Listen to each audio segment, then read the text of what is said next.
Okay. All right. Last week of the day. Million in golf, you know what it is? John, Connor.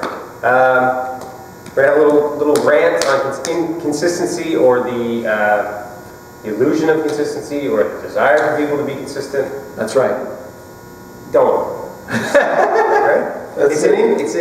Michael Hebron said, golf's not hard, it's an inconsistent game. And I tend to agree with him because, you tee off on the first hole, you put the tee on the ground, it's a flat surface, and then for the rest of the day, other than when you tee it up or ground ball out of your bag. That's it. Ball below, ball above, uphill, downhill, rough, no rough, you name it. Every shot is a one of a kind. Right. And if you type in Gabriel Wolf from the University of Las Vegas, attention and motor skill learning, all kinds of scientific bodies have come out with amazing research in the last 10 years. One of them subjected a human brain under a PET scan, and even for a putt, making the same putt over and over again, the brain pattern was slightly different one from the next. So it comes out of here like a box of chocolates. It's never the same. So the brain is designed for adaptation. Let's say if I was going to walk on a flat surface, and I lock it in, yes, I got a perfect stride flat surface. We got a few frost heaves this winter, haven't we? So they'll put me out on the sidewalk with a frost heave, and I just lost my front row of teeth. Yeah. Your brain is designed for adaptation. So every shot you hit is a one of a kind, regardless of where you're hitting it from. So what's your best chance? I'd say to be on task with your target. And then I was just telling Sean this cool story about Hogan.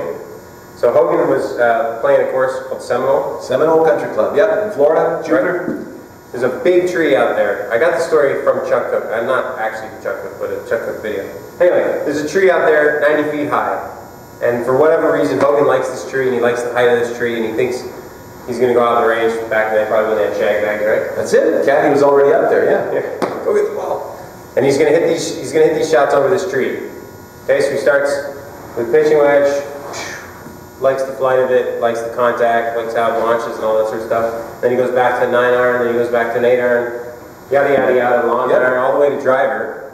And the top part of his flight, the apex of the flight, is the same with all the clubs all the way through his bag. They're just happening at different points. But, he didn't need a flight scope or a TrackMan or all this modern day equipment to tell him that height was what was right. It's a fantastic way to practice when you're doing that. Mo Norman did that.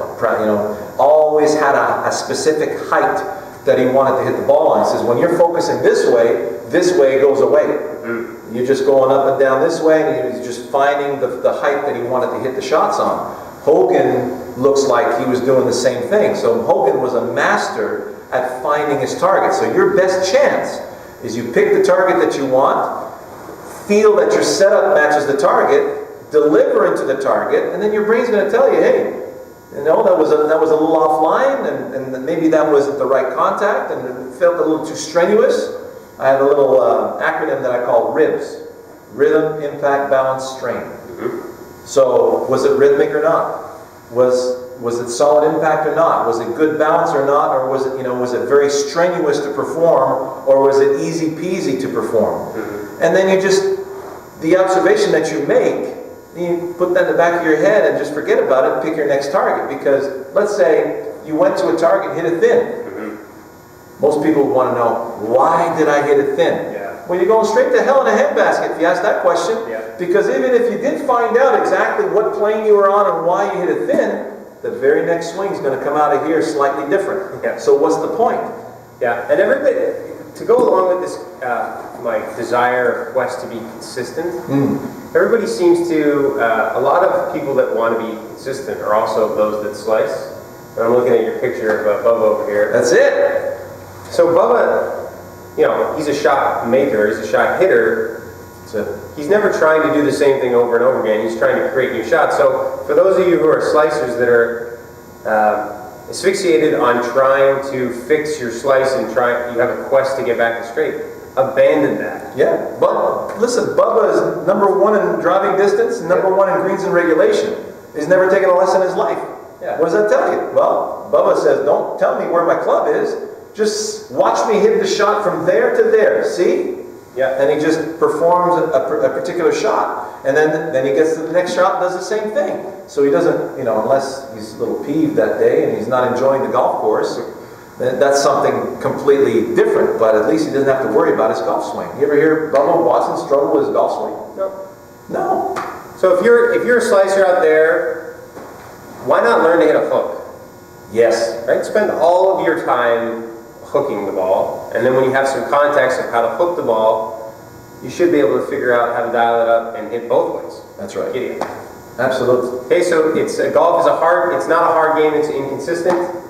Yeah. And anything else you want to say? It's a box of chocolates. You never know. Never know. All right, that's it, we're done. On the